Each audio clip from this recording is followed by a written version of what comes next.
그래서 그동안에 2번 우리 한 부분에 대해서 프리토물을 보고 설명을 간략하게 하고 그 다음에 이제 다음 내용으로 좀 들어가겠습니다. 창세기. 먼저는 가장 중요한 것이 이 구약에서 가장 중요한 것과 신약에서 가장 중요한 성경이 뭐냐?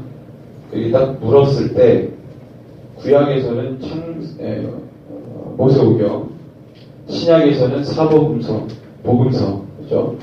라고 말을 하는데 왜 그런지에 대해서 우리가 이제 이야기할 수 있어야 되는데 우리 얼마 전 어떤 분이 저한테 그 동기 목사님인데 그분이 저한테는 아니죠. 우리 모든 동기 목사님들한테 보낸 그 메시지 보니까 신천지 CBS에서 방영된 신천지에 빠진 사람들 다큐 찍어가지고 한 8부를 해가지고 시리즈로 쫙 나오는데 1, 2부만 제가 봤어요. 다음에는 그 나머지 8부까지는 텔레비에서 보라고. 제가 그걸 보니까 신천지가 미운 게 아니고 현재 교회의 목회자들과 교회가 참 밉더라고요. 왜냐면은 안 가르치니까 그게 다 빠진 거예요. 안 가르치니까. 거기에 이제 어떤 자매가 나오는데 실제로 현장을 찍은 거예요. 다 카메라 설치해가지고 이제 부모가 신천지에 빠진 학생을 데리고 와서 그 안산 상록수 교회라고 제가 예전에 교육전도사 했을 때 거기하고 10분 거리에 있는 교회 상록수역이 그 교회가 그렇게 크게 될지 몰랐는데 하여튼 그 교회인데 그 교회 목사님이 신천지에 빠진 사람들 상담하고 하는데 그 딸을 데리고 왔는데 딸이 귀신 들린 것 같아요. 이 미혹의 귀신이죠. 아빠가 붙드는데도 이거를 막 뿌리치고 하는 힘이 얼마나 큰 장사인지. 근데 걔를 데려와가지고 상담을 받는데 일주일 상담 받으니까 이거 완전 돌아왔어요. 돌아와서 한 달 후에 완전 치료받고 했는데 그 과정 속에 그 청년이 완전히 그 신천지 세대를 봤는데 마지막에 뭐라고 그러냐면 자기가 친구 따라서 전도받아가지고 교회를 갔는데 그 교회에서는 성경에 대한 어떤 얘기도 구체적으로 해주지 않았다는 거예요. 그리고 이제 학교 동아리 하는데 친구가 뭐 설문조사하는 거 이렇게 해보더니 심리조사하고 대충 신천지들이 대학교에서 그렇게 구별하니까 그거 하다가 이제 그 친구랑 자주 만나고 그 친구가 이제 성경 공부 우리 어떤 교수님이 성경 공부하니까 같이 해보자고 그리고 들어갔는데 그냥 빠진 거죠. 한 달 지나고 신천지인 줄 알았는데도 완전 세뇌돼서 못 빠져나온 거예요. 그러니까 이제 그 친구도 기성교회에서 안 가르쳤다는 거예요. 안 알려줬다는 거예요. 제가 보기 두 사례가 나왔어요. 그래서 거기에 있는 이제 목사님도 지금 한참 신현우 그분도 이제 인터뷰에서 나오는데 교회에서 가려운 데를 안 가려주고 신천지에서 해준다고 하니까 그걸 빠진다는 거예요. 그러니까 이 부분 보면은 물론 신천지도 제대로 완전 엉터리죠. 그 상담받는데 그 상담자가 신천지에서 이렇게 가르쳤지 성경을 확인해 보니까 다 틀려요. 그러니까 이 친구가 한 3일째 완강하게 부인하고 안 된다고 하다가 조금씩 듣다가 이게 자꾸 틀리니까 나중에 인정하게 되는 거예요. 그래서 7일 만에 되더라고요. 신천지 동해에 신천지 얼마나 빠져있습니까? 신천지 모든 교회 사이트를 다 들어가 봐가지고 다 이게 조사하고 막 다 하고 별짓을 다 하는 거예요. 그러니까 기존 성도가 하나님의 말씀을 어떻게 잘 알고 있으며 그것을 어떻게 해서 잘 실천하고 있으며 어떻게 내 삶에 잘 녹아 있으며 녹아 있는 것뿐만 아니라 얼마만큼 어떤 분별력을 가지고 얼마만큼의 기쁨의 분별력을 가지고 내 생각이 아니고 적어도 성경 말씀에 기준한 그런 어떤 뚜렷한 틀을 가지고 성경을 보느냐. 이 틀이라는 말은 좀 웃길 수 있죠. 어폐가 있죠. 하나님께서 하나님의 말씀을 주실 때에는 이게 어쩔 수가 없어요. 우리의 사고 안에서 틀이 정해져 있어요. 하나님은 틀이 없는 분이지만 우리를 위해서 틀을 정해줘야지만 우리가 이렇게 알아들으니까. 어쩔 수 없는 거죠. 그 틀을 우리가 제대로 형성을 하느냐, 참 중요한데, 그걸 우리가 이제 못했죠. 예를 들면은, 양을 치는데, 양을 치는 그 울타리가 없는 거예요, 울타리가. 이 영역이 뜻이 없는 거예요. 영역이 없어요. 울타리가 없으니까 막, 여기저기 중국을 안 가고 다 자기 땅인 줄 알고 왔다 갔다 하고, 그 경계가 없으니까 막, 짐승들도 와가지고, 뛰어 넘어와서 잡아먹고 막 하잖아요. 인도에 가니까, 소를 막, 길거리에다가 막, 이렇게 해놔요. 소가. 차를 타고 우리나라처럼, 우리나라 4차선 도로인데, 얼마나 넓어요. 가운데, 이 차가 넘어가지 말라고, 이게, 뭐라 그러지, 담, 또는 이제, 울타리. 조그마한, 요만한 울타리가 중앙선 대신에 쫙 있어요. 그게 이제 간격이 한 1도 돼요. 울타리 간격이. 너비가. 거기에 소가 앉아있어요. 근데 깜짝 놀랐어요. 왜 소가 여기 있냐고. 소를 이렇게 몰다가, 소가 거기에 있으면 그냥 걔 나무 내밀어 주는 거, 이렇게 막 모는 게 아니에요. 거기 있어요. 질겅질겅 뭐 씻고 있는 거예요. 뭐예요? 미관상 안 좋지. 소는 우사나, 풀 있는 데나 뭐 일이 있어야지. 왜 찾기를 주신 거 아니에요? 웃기는 거죠. 그걸 몇 번을 봤어요. 그러니까 경계가 없고, 내가 있어야 될 자리에 있지 않고 막 넘나들고 이러면 그거 완전 무질서한 거죠. 여기에 있어야 될 거를 여기라 옮겨놓고, 거기서 막 이걸 맞다고 우기는 게 신천지식.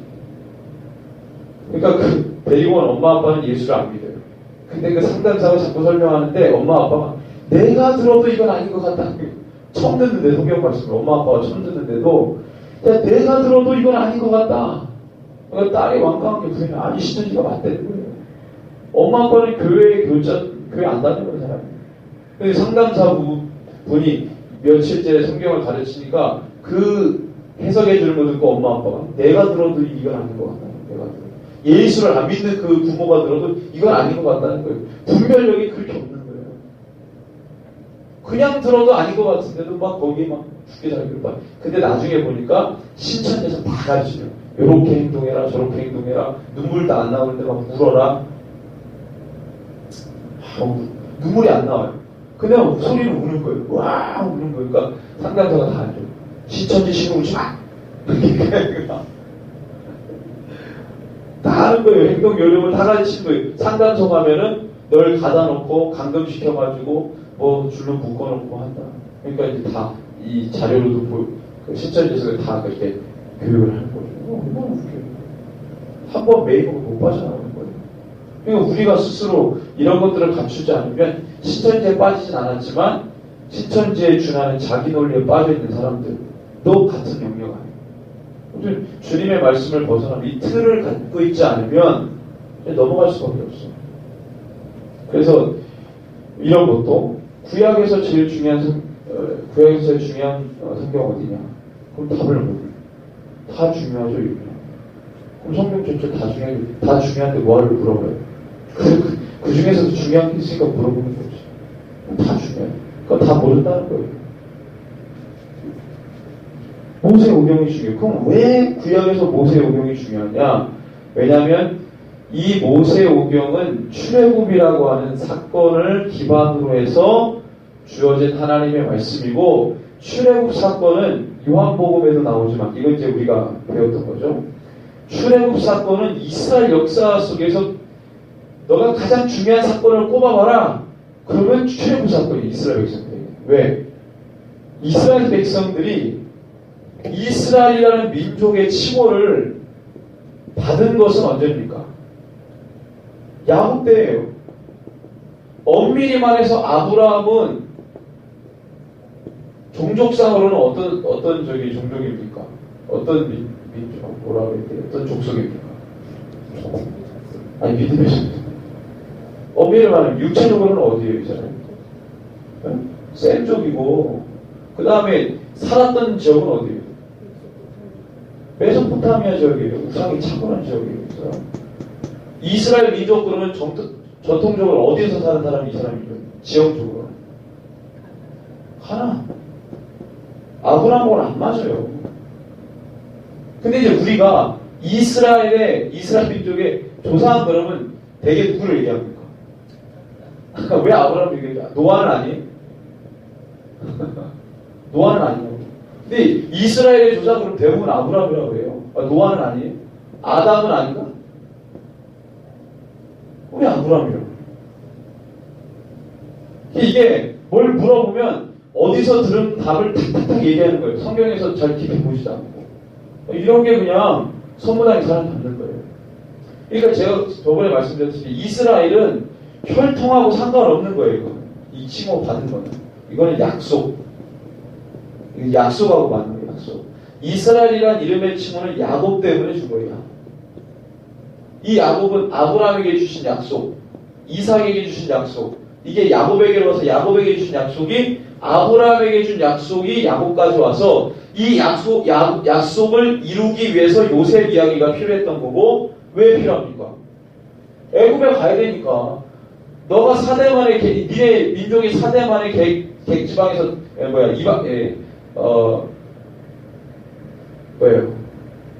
다른 나라 지방에서 너희들이 계기되어 300년 동안 섬기고 내가 너에게 주는 땅으로 오겠다 그랬잖아요. 그러니까 뭐예요? 이 약속이 이루어지려면 요셉이라는 사람이 있어야 돼. 이 사건이 있어야 돼요. 그러니까 야곱 이야기 안에 요셉 이야기가 들어가 있는 거예요. 그러니까 이 요셉이 애굽에서 이스라엘 백성들을 이렇게 정착한 그 첫 번째 장본인이기 때문에 그래서 요셉 중요하죠. 그래서 그리고 이 가족이 민족이 되잖아요. 어디서? 애굽에서. 그 민족이 하나님의 백성이라고 말했고 7개 나온 그 백성을 끌고 나왔을 때 하나님의 백성.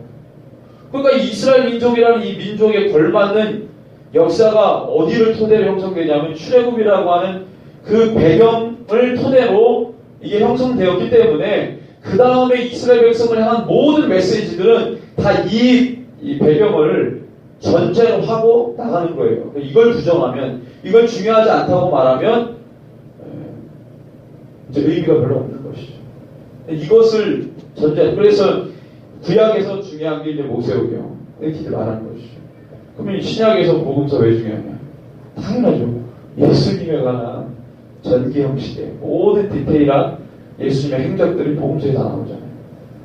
서신서나 역사서나 묵시서나 이런 데에는 나오지 않잖아요. 예수님의 행적. 이 모든 이 제자들은 예수님에 관한 말씀을 통해 예수님의 행적을 본받아가고 예수님의 명령을 따라서 사도행전이 구성되어 있죠. 그죠? 예루살렘과 온 유대와 사마리아와 땅끝이라는 예수님의 지상명령을 구조로 사도행전이 기록되어 있단 말이에요. 그러니까 이제 그 모든 기준은 복음서죠. 그러니까 당연히 신약에서는 복음서. 근데 이상하게 이 복음서와 모세오경이 연결되어 있다. 아주 강력하게 연결되어 있다. 그래서 그게 왜 연결되어 있냐? 복음서의 주제는 하나님의 나라죠. 이걸 예수님이 명시한 거죠. 하나님의 나라. 마가복음 1장 14절 15절에 분명히 예수님이 처음에 세례를 받으시고 그 다음에 사역에 대해 선포하실 때 하나님의 나라를 선포하시죠. 자, 그럼 모세오경 하나님의 나라 아니냐? 하나님의 나라죠. 왜 그렇습니까? 네. 하나님의 나라라는 단어는 안 나오지만 구조 자체가 하나님의 나라를 말하고 있죠. 하나님의 나라 어디서? 왜 배우셨으니까 응용하면 하나님의 나라고 모세오경 어디서 등장한다고 보세요. 하나님의 나라가 언제? 우리 구조하면서 그림도 그리고 다 있는데 광야? 하나님의 나라 아브라함 다 맞는데 일단 출애굽 배경에서 하면은 하나님의 나라는 우리 어디죠? 광야를 지나 어디로? 가나안이죠. 애굽은 뭡니까? 출해야 되죠. 나가야 되죠. 출애굽. 그래서 이게 바벨론 시대 때는 뭐라 그랬어요? 출바벨이 돼야 된다고 했어요. 이게 적용을 하니까. 바벨론 시대 사람들은 이 출애굽의 상황을 신학화, 자기네들 상황의 상황화, 신학의 상황화를 하려면 출바벨이 돼야 돼요. 그 다음에 이것을 신약화하면은 뭐예요? 죄악이 되는 거죠. 죄에서 나와야 되잖아요. 그죠? 그래서 광야를 거쳐서 어디로 갑니까? 하나님의 나라로 가자. 저번에 우리가 계속 구조, 밑에 보면 구조 나와 있는데, 그러니까 말로서는 복음서에 나와 있지만 이미 이 사건으로서는 모세오경이 하나님의 나라가 이게 나타나 있는 것이죠. 사건으로 나타나 있죠. 그래서 연결되어 있다. 시점으로는 과거, 현재, 미래인데 창세기가 과거. 왜 창세기가 과거입니까? 출애굽이 현재 시점이라면 이 출애굽의 현재 시점을 뒷받침해줄 동기가 있어요. 모티브. 이게 뭡니까? 창세기죠. 창세기. 단순하게 하나님이 태초에 천지를 창조하셨다라는 내용 플러스 타락, 심판, 단순히 이것이 아니라 출애굽이 지금 왜 너희들이 출애굽에 나와서 광야를 지나 가나안으로 가야만 되는 그 모티브가 창세기에 나와 있다. 창세기 이제 들어가면서 구체적으로 볼 거고요. 그 다음에 이제 너희 가나안 땅에 들어가기 위해서 신명기 필요하죠. 신명기 안에도 시대가 나눠지죠. 과거, 현재, 미래. 설교 3편이죠. 모세 설교. 나중에 신명기 할 때도 구체적으로 볼 거고. 네. 그 다음에 이제 복음서도 하나님 나라 보여주기, 하나님 나라 가기.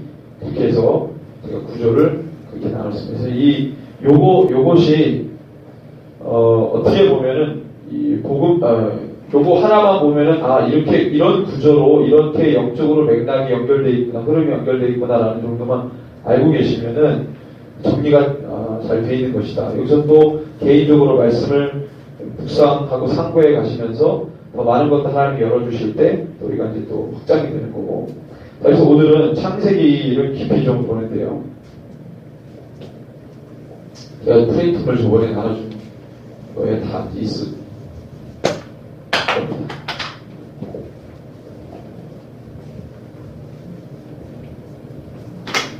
창세기 50장이죠. 큰 주제로는 언약. 제가 직역 성경을 가지고 나왔는데,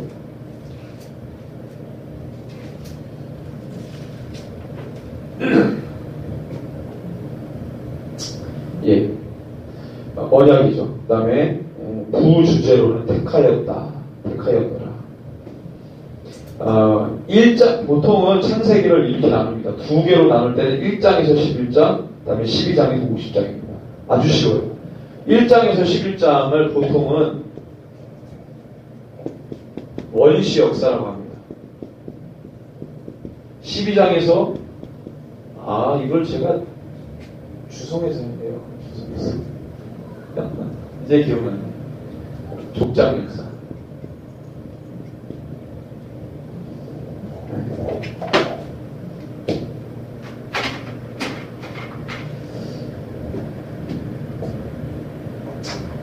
자, 원시 역사하고 족장 역사인데, 자, 원시 역사들은 4개의 사건을 제가 정리해놨는데, 아주 쉽습니다, 이거는. 원시 역사에서 4개의 중요한 사건은 창조, 타락, 홍수, 심판, 바벨탑 사건이에요. 그 외에 다른 사건이 없습니다. 창조,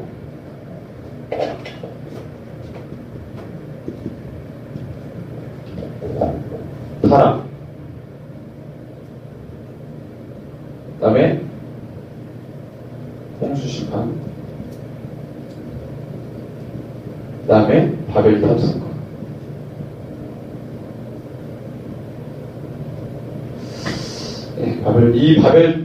이 바벨이라는 이름은 누가 지어줬나요? 사람들이 본인들이 바벨이라고 했나요? 누가 지어줬죠? 하나님이 지어준 겁니다. 하나님이. 바벨이라는 이 성경에서 말하는 뜻, 고대 아카더나 아람어 같은 류인데, 거기에서 말하는 바벨은 고귀한이라는 뜻이 있대요. 고귀한. 그래서 바벨문 그러면 보통 그 메소포타미아 지역에서 발견된 이 성들이나 이런 데 보면은요, 신전 들어갈 때 신전문을 바벨문이라고 해요. 바벨문. 왜 바벨문이냐 그러면 이게 하늘의 문인 거예요. 하늘의 문. 고귀한, 지극히 뭐 이런 아주 그런 단어로 쓰였다는 거예요. 아카드나 아람 이런 그 같은 류의 그런 단어의 뜻으로는. 근데 성경에 보니까 이 바벨은 무슨 뜻이에요? 네? 그런 뜻이 아니고 무슨 뜻이라고 그러죠? 흩었다. 흩었다. 왜 이게 다른지는 어디에도 안 나와요. 요거는 제가 옛날에 그 다큐에서 본 겁니다. 다큐멘터리 보면은 아주 자세하게 영국의 고고학자가 에덴 동산을 찾으려고 여기저기를 뛰어다니는데 거기서 이제 제가 본 건데, 그래서 에덴 동산을 찾았죠, 그 사람이. 에덴 동산 찾았는데 아주 하여튼 기가 막힙니다. 하여튼 바벨탑 여기서 났다, 혼잡게 하다 뭐 이런 뜻입니다. 자, 창조, 타락, 홍수, 심판, 바벨탑 사건인데 창조는 몇 장에서 몇 장입니까? 1, 2장이죠. 타락은 3, 4장. 그 다음에 홍수 심판이 6장에서 9장, 바벨탑 사건이 11장입니다. 나머지 5장, 10장은 톨레도시라고 해서 족보입니다. 근데 족보가 두 개만 있냐? 곳곳에 나옵니다, 족보가. 그래서 여기에서만 톨레도시 10개가 나옵니다.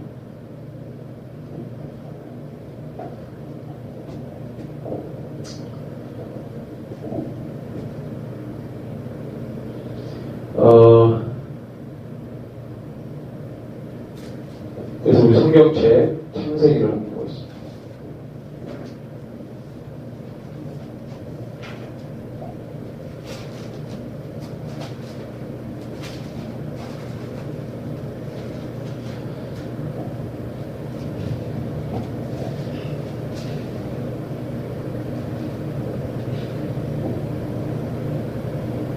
(1, 2장) 창조, 1장 창조와 2장 창조가 약간 다른 이유는 2장은 좀 더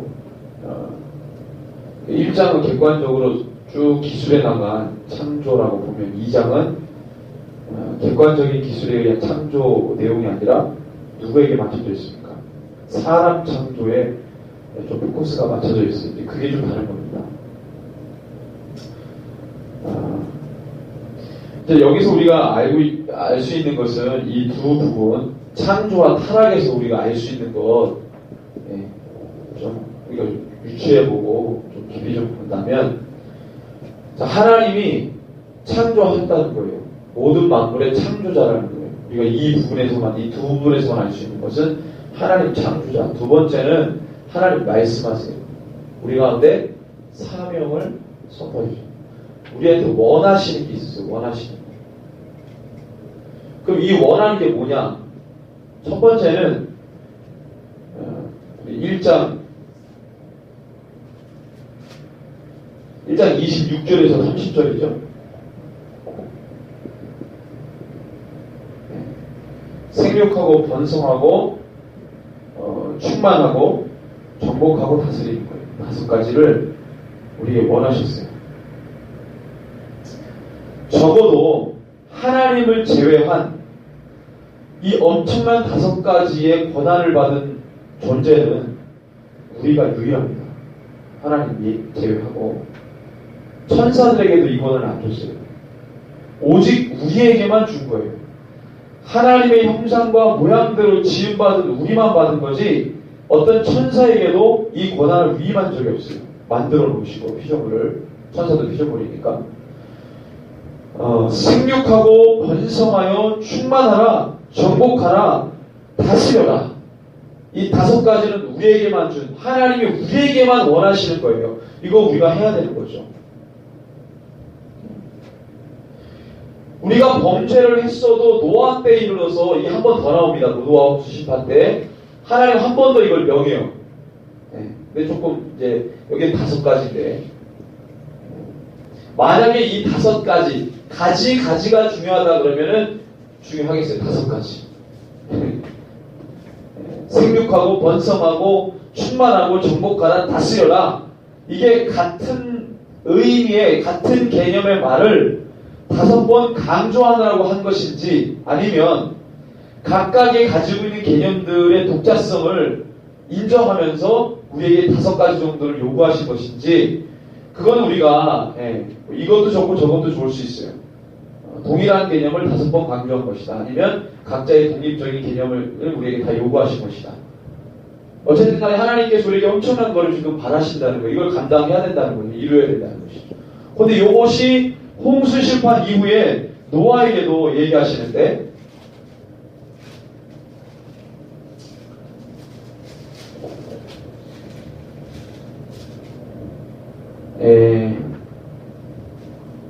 자, 9장 7절에 보면은 너희는 생육하고 번성하며 땅에 가득하여 그 중에서 번성하라, 충만하라.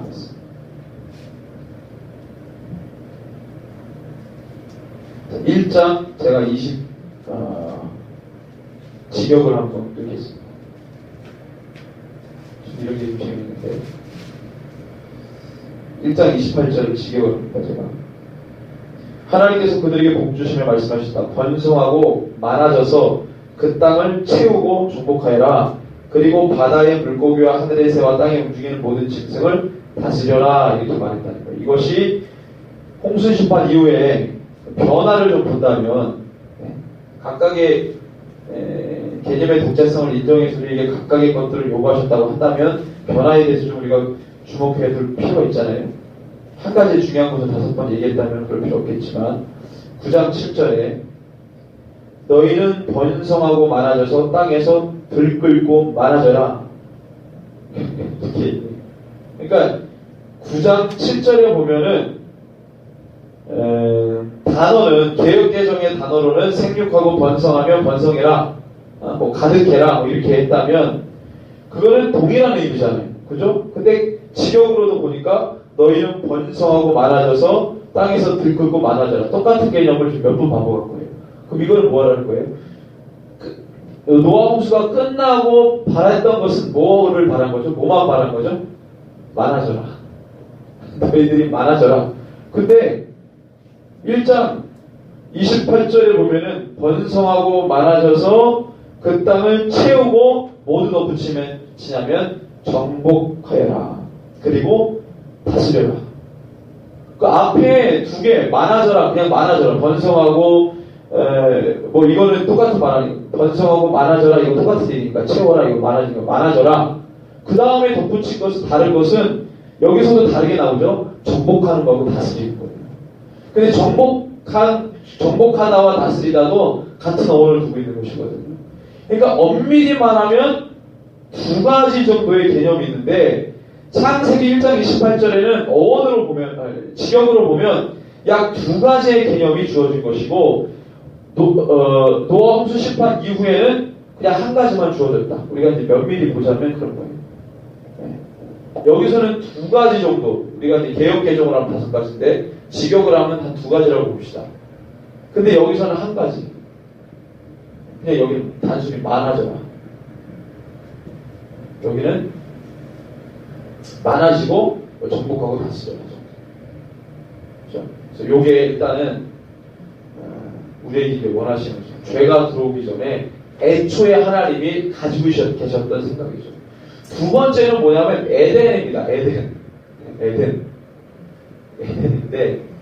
이제 우리는 뭐가 중요했죠? 늘 이거보다도 항상 이게 중요했어요. 에덴 동산을 만들어 놓으시고 뭔가 또 주님이 말씀하셨어요. 근데 처음에 1장에서 말씀하셨던 하나님의 말씀이 다 사실 포함되어 있는 거거든요. 에덴을 만들어 놓으시고 에덴에서 하나님이 적어도 아담과 하와에게 원하셨던 명령은, 선포하셨던 명령 뭡니까?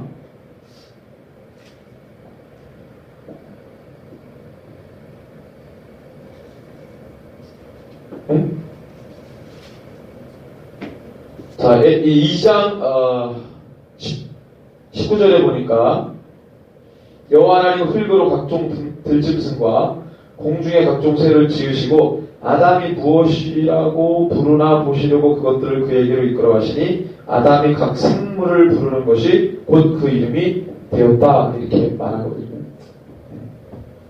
에덴 동산에서 아담과 하와가, 적어도 사람이 하나님의 이 1장의 명령을 그대로 받아서 지금 뭔가 그들을 다스리고 정복하고 뭔가를 하고 있어요. 네. 뭔가를 하고 있어요. 이름을 부르는 것이 그 이름이 됐다. 부르는 것이 이름이 됐다. 그 다음에 하나님께서 명령한 것이 동산 모든 나무의 실과를 너가 임의로 먹되. 2장에 보면 어디 나옵니까? 15절부터 17절 나오죠. 선악을 알게 하는 나무 열매는 먹지 말라. 먹는 날에는 반드시 줄 것이다. 이 두 번째. 동산 모든 나무에 그걸 다 허용을 했어요. 근데 단 한 개만 허용을 하지 않았어요. 이 두 가지가 이 창세기 1장, 2장에서 나오는 명령입니다. 명령. 하나님께서 우리에게 주신 명령. 근데 이 두 번째 에덴 첫 번째는 포괄적인 의미에서 전체적인 의미에서 여기는 뭐 번성하라도 있으니까 아담과 하와는 번성해봤자 얼마나 번성했겠어요. 그냥 번성하라는 명령도 지켰겠지만 두 번째 모든 나무의 실과를 너가 다 임의로 할 수 있지만 16절 여호와 하나님께서 그 사람에게 명령하셨다. 그 동산의 모든 나무에서 나는 열매를 너는 정녕 먹을 수 있다. 나는 열매. 열매가 맺혀질 것. 그건 먹을 수 있다. 17절에 그러나 선과 악의 원어적으로 직역하니까 선과 악의 지식 나무에서 나는 열매를 너는 먹지 말아야 한다. 그것의 열매를 너가 먹는 날에 너는 정녕 죽을 것이다. 이렇게 직역을 하고 있습니다. 히브리어 직역으로. 모든 걸 네가 먹을 수 있지만 선과 악을 알게 하는 지식의 나무에 나는 열매는 먹지 말아라. 그러니까 우리가 먹을 수 있는 것과 먹지 못하는 것을 분명히 구분하셨어요. 그리고 그걸 먹으면 너가 병에 걸려 어려움을 겪는다가 아니라 죽는다. 우리가 뭔가를 하면 죽는 게 있다고 분명히 말씀했어요. 아담이 이거를 비유로 생각하지 않았어요. 에이, 저거 비울 거야. 나를 이렇게 훈련하시려고 뭔가 이렇게 테두리를 정해놓으시고 뭔가 그러셨을 거야라고 생각을 해서 먹었는지 모르겠지만 심각하게 고민 안 하고 그 정도로 어쨌든 간에 하나님이 죽는다 그래서 진짜 먹으니까 죽어요. 죽는 존재가 됩니다. 죽는 존재가 원래 영생하는 존재였는데 먹으니까 죽는 존재예요. 모럴 죽을 수밖에 없는 육체로 바뀌어버려요. 그리고 하나님과의 관계가 단절합니다. 죽어요. 그래서 요 지점이 전체 성경을 이렇게 잡고 있는 거예요. 이게. 출애굽부터 시작해가지고 저 멀리 있는 계시록까지도 이게 딱 방향을 잡고 있는 거예요. 이게 우리가 신학적으로는 이게 뭐예요? 최초로 준 율법입니다. 최초의 율법이에요. 최초의 율법. 하나와 하지 말라는 거.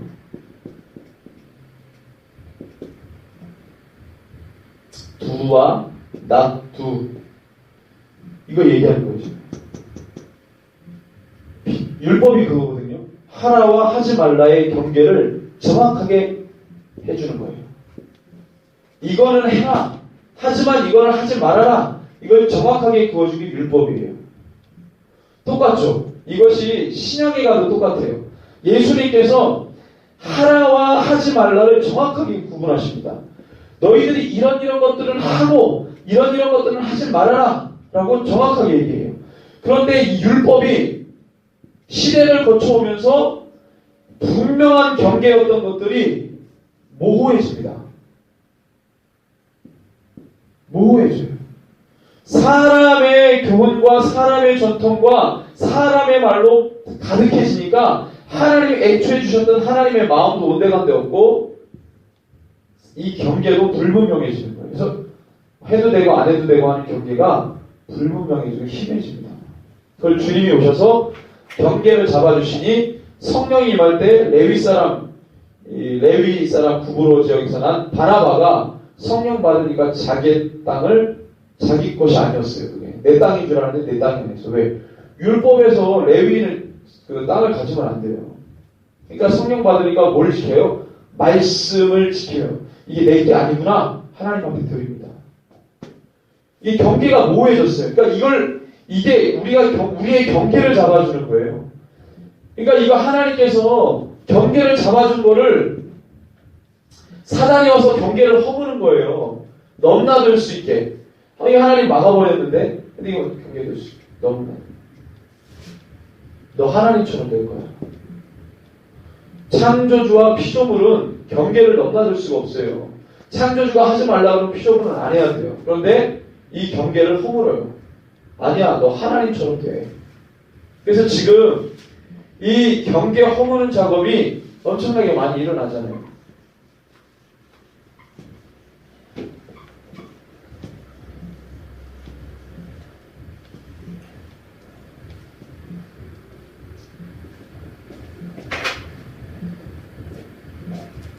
여기서 됐으면 모세율법을 안 받아도 될 뻔했는데 이제 안 되니까 다시 모세율법이 필요했습니다.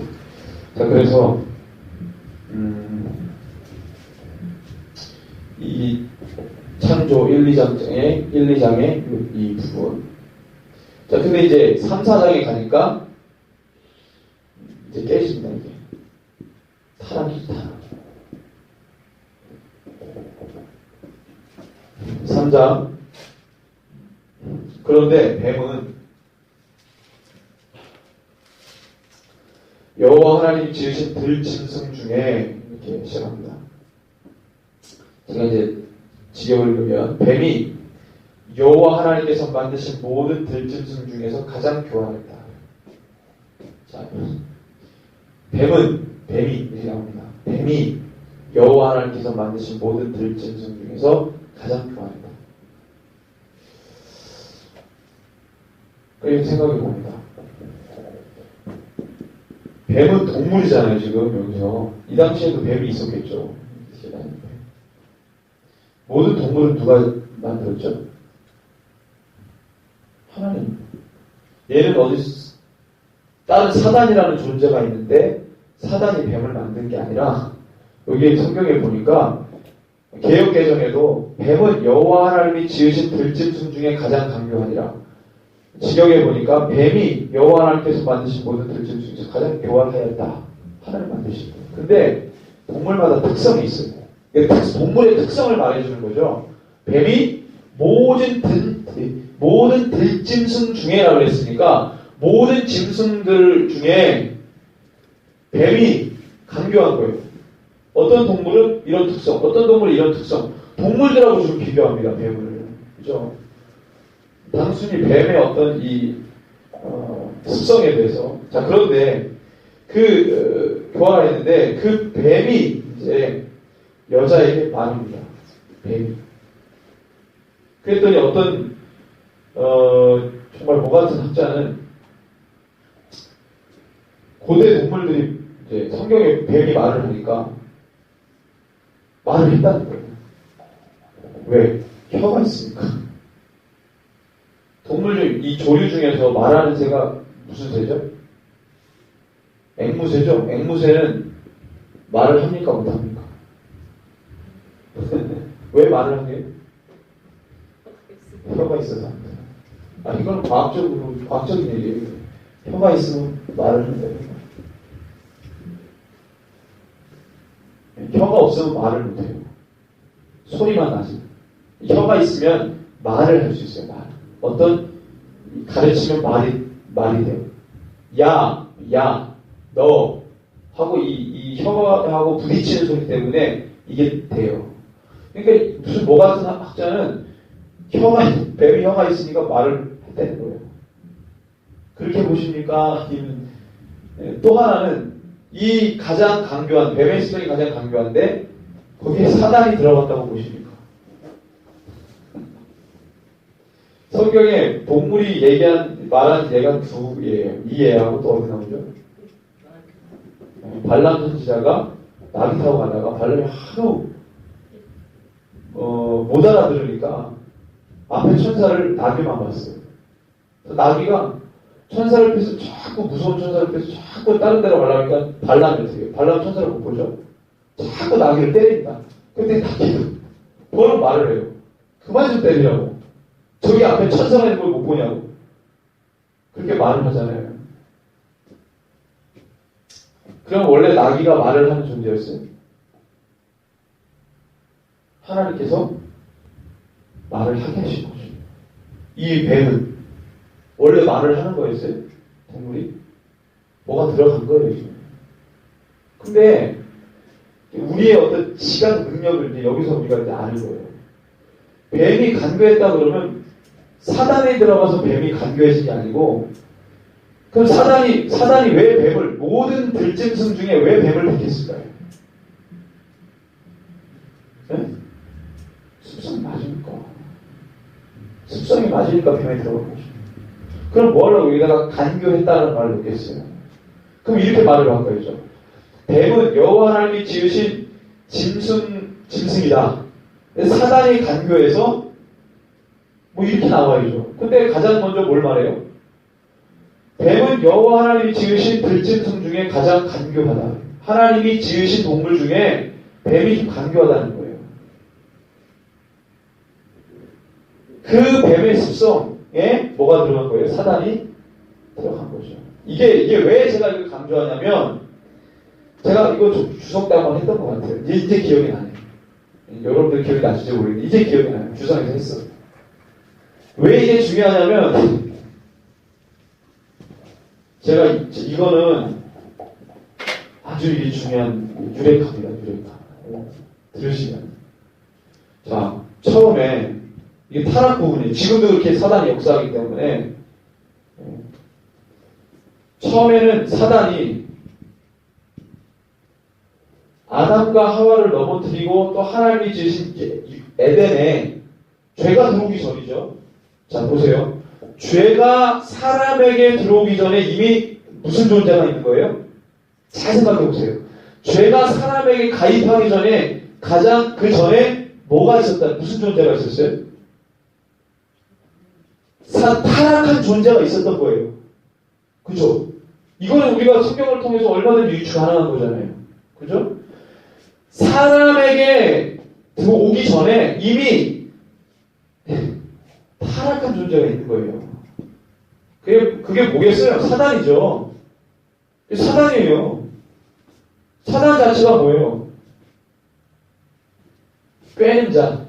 이건 외래어입니다. 외래어. 타락한 존재가 있는 거죠. 이 타락한 존재가 하나님이 지으신 사람과 죄가 들어오기 전에 에덴 동산에 기어 들어와요. 근데 그 어떤 모습으로 들어왔다는 거예요?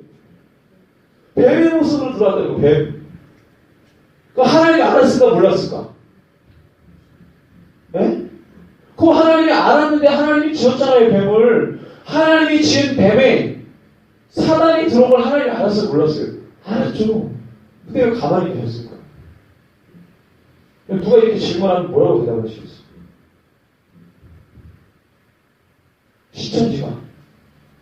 신천지는 이런 거 가지고 답 내립니다.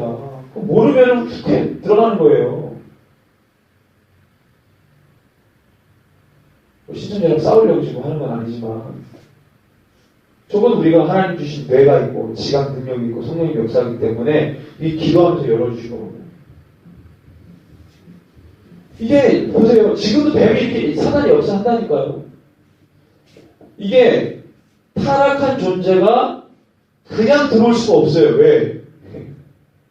자기의 어떤 이 검은 영을 가지고 들어올 수 없으니까 뱀에게 들어옵니다. 동물. 왜 처음부터 아담과 하와의 이 영 안으로 못 들어오죠? 예? 뭐가 없어서? 아담과 하와가 육이 없어요? 아, 네. 사단이 이 타락한 검은 영이잖아요. 형체가 없으니까 사단은. 이 검은 타락한 영이 사단이 왜 처음부터 아담과 하와에게 들어오지 않고 뱀에게 들어갔을까요? 사단은 영이잖아요. 영. 귀신 들리는 사람 보셨어요? 저는 진짜 봤거든요. 현재에도 그렇게 역사하니까 말씀드리는 거예요. 이게 장난이 아니고. 저 그러면 왜 아담과 하와에게 들어가지 않고 뱀에게 들어갔을까요?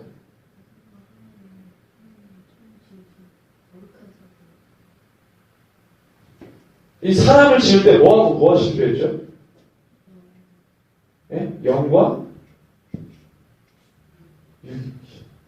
육은 뭘로? 흙으로. 영은 생기고. 하나님의 영이 들어간 거예요. 우리 사람은 하나님의 영을 직접 불어넣어서 들어온 거예요. 그래서 뭐가 됐다 그랬어요? 성경에? 생명이다. 제가 이 직역을 한번 읽어드릴게요. 어디 나옵니까? 자, 2장이거든요. 2장 7절. 여호와 하나님이 땅의 흙으로 사람을 지으시고 생기를 그 코에 불어넣은 사람이 생명이 된지라. 자, 2장 7절 직역을 하면 여호와 하나님께서 땅의 흙으로 그 사람을 지으시고 그의 코에 생명의 호흡을 불어넣으셨다. 그러자 그 사람이 뭐라고 했냐면 생물이 되었다. 생물. 생물이 뭐냐면 살아서 움직이는 이 뭐라 그래요? 이 물건이라고 하면 안 되고 살아서 움직이는 존재라는 거예요. 살아서 움직이는 존재. 그러니까 그냥 흙으로 지어놓으면 움직인다는 걸 못 움직인다는 거예요. 못 움직인다는 거죠. 근데 거기다 하나님의 생명을 불어넣으니까 뭐가 되는 거예요? 생물이 되는 거예요. 살아서 움직이는 존재가 되는 거죠. 하나님의 영이 들어가 있어요. 이 사람이. 이 하나님의 영으로 채워져 있는 거예요. 그래서 움직이는 거예요. 사고하고 생각하고 뭔가를 하고 주도적으로 하는 거예요. 여기에 사단이 들어올 수 있는 방법이 뭡니까? 이 하나님의 영으로 가득한 사람인데 방법이 있어요, 없어요? 들어올 수 있어요, 없어요? 사단은 영인데 여기 타락한 영, 그죠? 이건 거룩한 영. 들어와요, 못 들어와요? 못 들어와요. 그러니까 동물은 뭘로 지었어요? 동물은 흙으로 지었어요. 흙으로. 생기 없어요. 동물은 영이 없어요. 영적인 존재가 아니에요. 동물은 그냥 흙으로 지었다고 2장 9절에 나오잖아요. 근데 그 습성이 육체의 습성이죠. 육만 가지고 있으니까 영의 습성이 아니라 육의 습성이 뭐라는 거예요? 간교하다는 거예요. 근데 그것이 영적인 존재인 사단과 뭐가, 타락한 사단과 뭐가 맞은 거예요? 코드가 맞은 거예요. 만약에 우리의 이 영과 육이 코드가 사단하고 맞았으면 사단에 바로 들어왔겠죠. 코드가 안 맞으니까 못 들어오는 거죠. 어떻게 들어와요? 그래서 뱀에서 왔어요. 자, 그럼 하나님 알았을까 몰랐을까? 알았죠. 알았는데 하나님 차단 안 시켜요. 자, 여기서 중요한 거예요.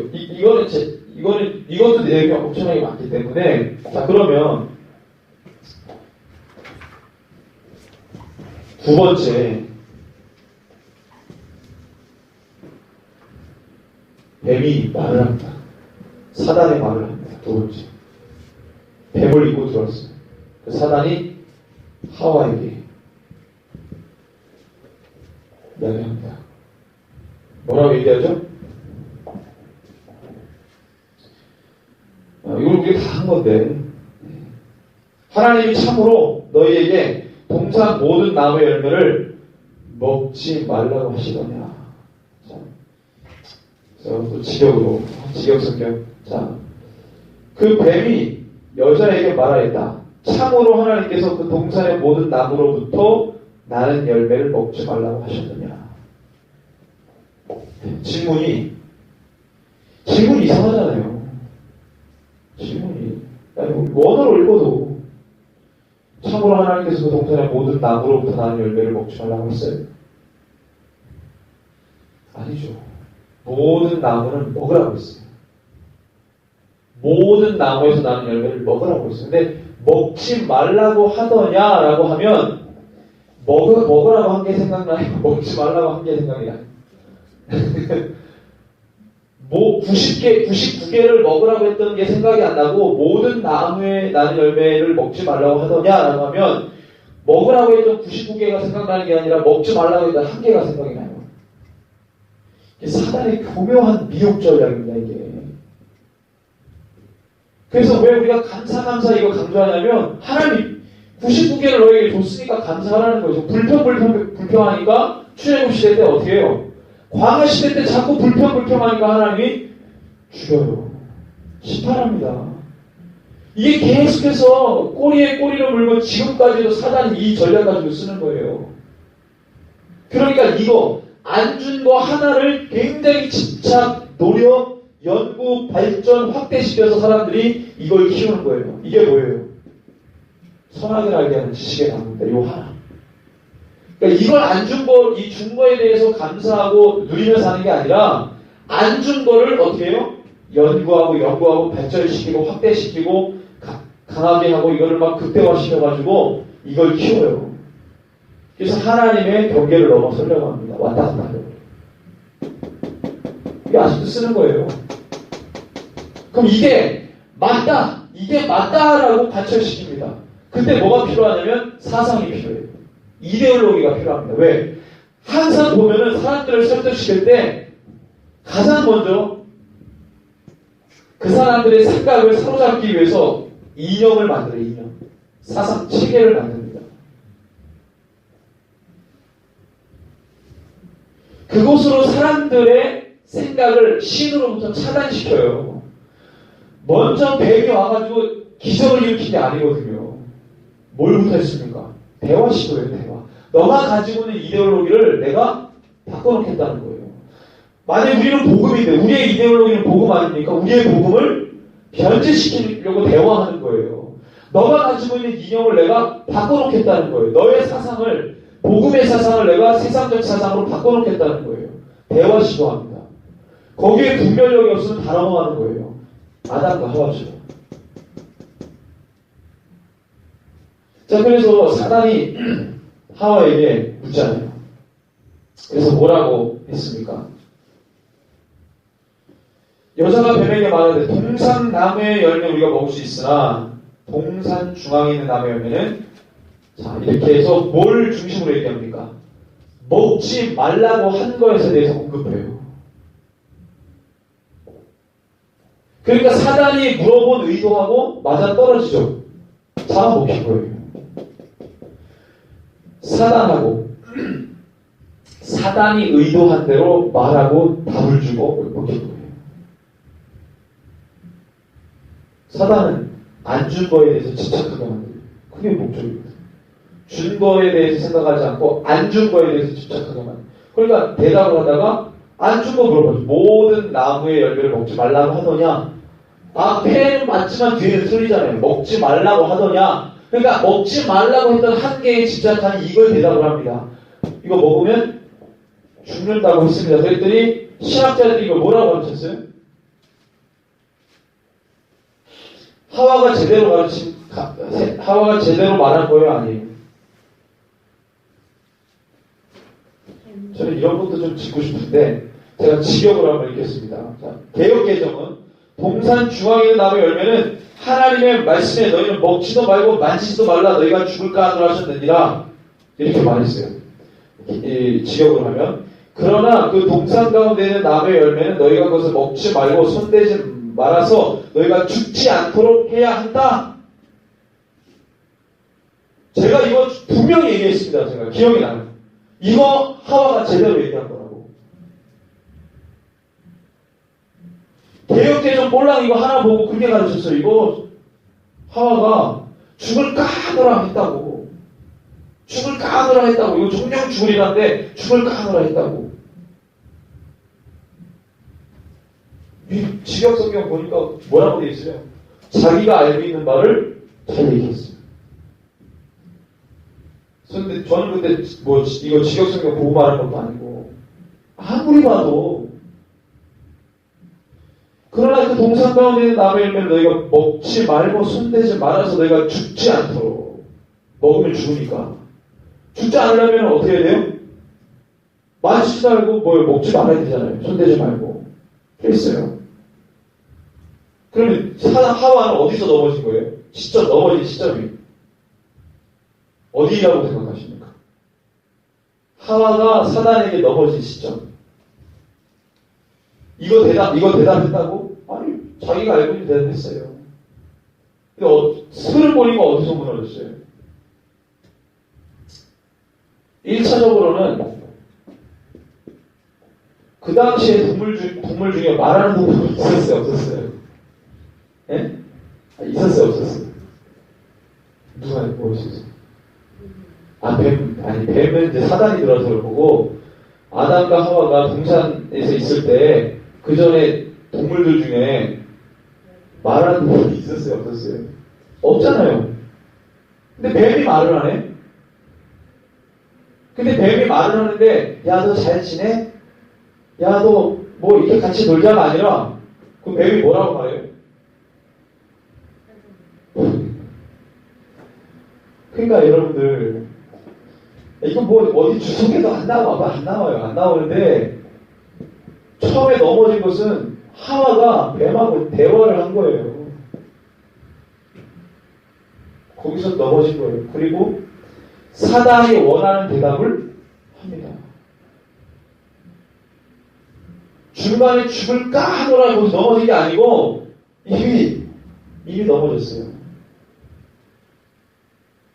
제가 늘 성경을, 저는 이제 시간이 많이 있으니까 성경을 그렇게 많이 생각하고 워낙 그러니까. 근데 보면은 오늘도 그 생각이 안 들고, 광명한 천사. 광명한 천사의 모습으로 온다. 그럼 왜 광명한 천사라고 했을까? 저희 지각이 막 치는 거예요. 무슨 광명한 어떤 지도자, 뭐 이게 아니고 광명한 천사의 모습으로 온다는 거예요. 이거는 미혹의 가장 극치예요, 극치. 미혹의 수준의 가장 극치. 물론 천사 숭배도 뭐 그럴 수 있겠지만 미혹의 가장 극한 수치예요. 이 광명한 천사의 얼굴로도 나타나는데 안 넘어갈 사람이 있어요. 영적으로 다가오는 거예요. 영적으로 안 넘어갈 사람이 있어요. 그 코드에 맞게 다 넘어가는 거예요. 내가 평소에 이런 세상 코드에 맞춰져 있다? 그럼 그 코드로 넘어옵니다. 내가 예수를 믿어도 항상 나는 이 노선에, 나는 항상 이 노선에, 그러면 그 맞는 노선에 사단이 역사해. 다 넘어가요. 그 얘기예요, 그 얘기.